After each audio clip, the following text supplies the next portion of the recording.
Today I'm going to try to draw this rocky shoreline in New England, and this was so difficult. Wow. Yeah. I really struggled with this. However, we've had consistent rain for days now, so I'm in high spirits regardless. And I actually found this to be an enjoyable experience. In case you're new here, I'm learning to draw while traveling the world, and by that I mean specifically drawing from life. So I'm not referring to photos, but I'm actually out here on the coast, looking out at the landscape and trying my best to put it to paper.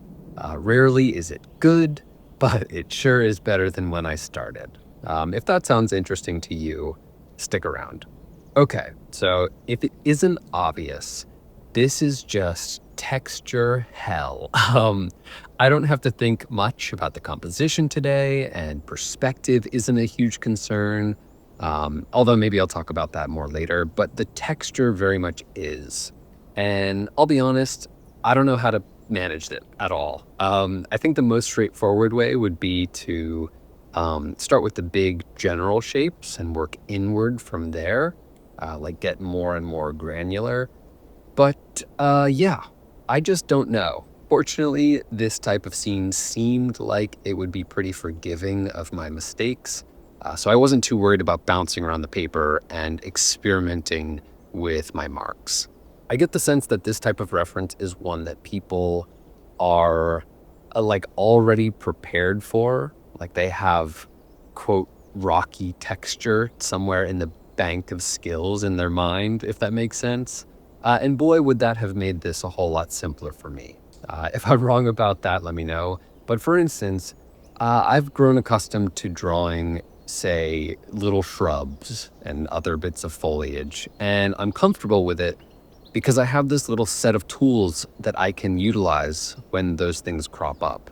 I'm rarely looking at a plant in the distance and thinking, okay, now on this spot, the shadows go like that.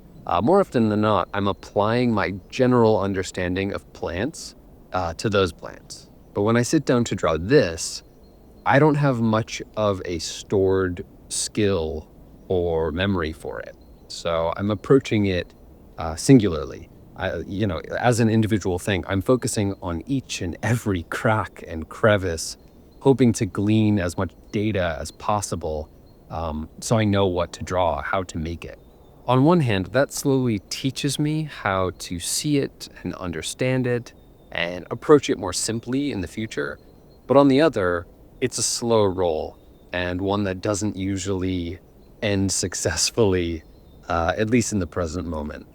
And I'm in two minds about this, even more broadly. I think it would be probably useful for me to practice a whole host of textures, as an example, in my spare time, so that when I come across this, I can wield that tool that I know I already possess.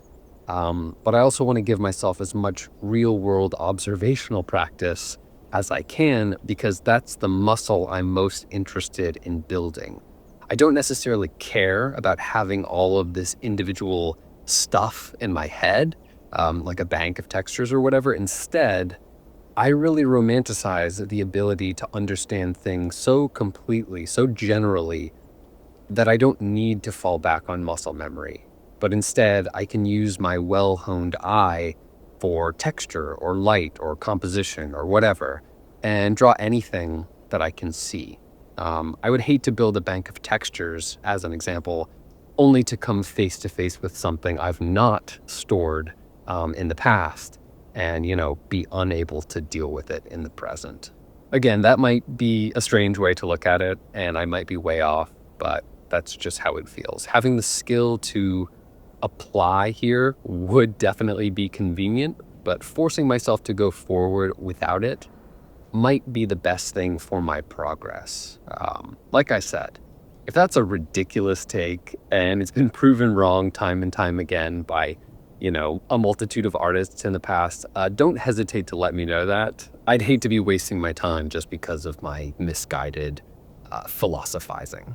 Last thing before we finish up, practically speaking, something I'm noticing as I make my way around this reference is just how dark some areas are, almost to the point of their shape being altogether lost. So I tried to let go of my like anxiety about making things too bold or concrete and just go for it. I spent some time observing where the shadows fall and which areas are the darkest and just add as much ink as necessary. I think this one change may have had the most significant effect. Without it, the shape of the scene as a whole would have been lost. So I'm glad I went for it. Anyway, even though this was kind of brain melting, I kind of got there in the end. Very much not perfect, but I think you can see what I was going for.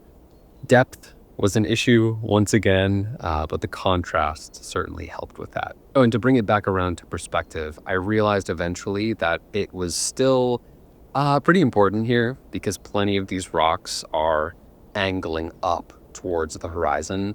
But as I was saying, I treated this as like pure observation. So thankfully, some of those shapes worked out okay in decent perspective, even if I wasn't really considering them. So yeah, let me know what you think about this one. Subscribe to the channel to follow along. And if I'm just being crazy about the whole skill bank thing versus pure observational experience, tell me, please. I appreciate you for taking the time to watch this one, and I'll see you soon. Thanks.